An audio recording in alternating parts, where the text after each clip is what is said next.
السلام عليكم ورحمة الله وبركاته. الحر شديد اللي بنعيشه في مصر والخليج ممكن يضرب دورة التسمين كلها. كتاكيت بتموت، نمو ضعيف، وإسهال مستمر. لكن في الفيديو ده هقول لك على خطة كاملة خطوة بخطوة تحمي بها القطيع مهما كانت درجة الحرارة. أول حاجة لازم نفهم إن الكتكوت ده بيتأثر بسرعة بالحر بسبب جسمه، بيحتفظ بالحرارة بسهولة، عنده نشاط عالي في النمو، فبيحتاج أكسجين ومية. جهاز تنفسي ضعيف وما بيتحملش الإجهاد، وده بسبب الخمول وفقدان للشهية وموت مفاجئ وتجمعات حوالين المراوح والشفاطات. الخطوة الأولى، أول حاجة لازم التهوية. لازم نشغل شفاطات على مدار اليوم. لو في خلايا تبريد فعلها من الظهر لحد المغرب.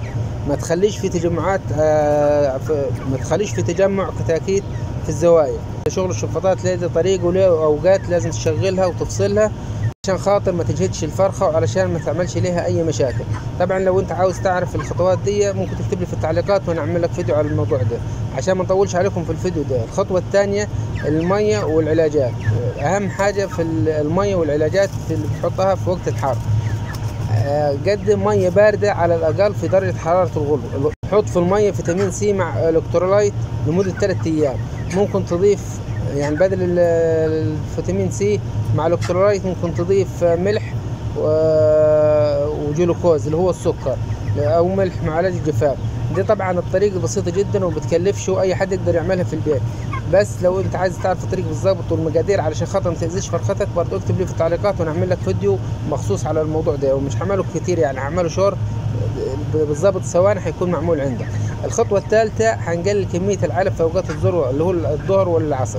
لازم نقلل العلف، دي اهم خطوه موجوده ولازم تعملها. وفي الوقت ده لازم في الوقت اللي انت تشيل فيه العلف لازم تحط في الميه اللي احنا قلناه اللي هو المحلول مع علاج الجفاف وسكر جلوكوز او فيتامين سي وكلايد.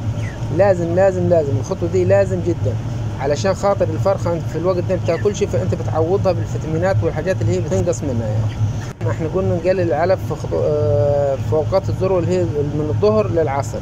هتقدم العلف قبل الفجر وبعد المغرب، دي انسب اوقات للاكل. طب لو انت خليت الاكل قدامهم في الظهر فهم ممكن ياكلوا، هيحصل لهم اجهاد حراري، هيحصل فيه نفوق. ممكن ما يحصلش نفوق لكن الفرخة مش هتقدر تهضم، فمش هتستفاد بالعلف بتاكله، فبتلاقي نفسك في الاخر مش عامل اي اوزان. بتقلل الاوزان جدا. لو الحرارة شديدة جدا ممكن تضيف في الاسبوع مرة او مرتين هيسن اليوم. مرة او مرتين ما تكترش عن كده، و12 ساعة 8 ساعات بالكثير. ثالث حاجة ما ترشش على الكتاكيت مية، وخصوصا لو عمرهم أقل من 15 يوم. لأنك لو رشيت مية ممكن تسبب لهم مشاكل كتير جدا في التنفس. هنخفف الكثافة في الأماكن المغلقة. طبعا لما أنت تحط في الأماكن المغلقة اللي أنت تركب شفاطات وخلايا، ما تقولش إن احنا درجة الحرارة هتبقى مظبوطة إني ما أشيلش العلف والكلام ده. لازم تشيل العلف في وقت الذروة، لأن هي درجة الحرارة بتبقى مظبوطة بس الرطوبة بتبقى عالية فبتعمل لهم اجهاد من غير ما تحس، يعني تحس ان درجه الحراره مظبوطه عندهم بس بتعمل لهم اجهاد، فبيحصل نفوق او يحصل ان تقل في الشهيه. لو عندك ترمومتر خليه دايما في مستوى الكتاكيت علشان تعرف درجه الحراره المظبوطه. الحر مش نهايه الدوره، بالعكس لو طبقت الخطوات دي هتحافظ على القطيع وتحقق توازن ممتاز اخر الدوره ان شاء الله. وتابعنا معانا في قناة كتكوت وبقى فرخة علشان توصلك النصايح دي أول بأول. وما تنساش تعمل لايك وتشترك في القناة علشان نكمل مع بعض سلسلة جاية إن شاء الله. وتحبوا تكون عن إيه يا ريت تكتبوا في التعليقات عشان نبدأ بيها. السلام عليكم ورحمة الله وبركاته.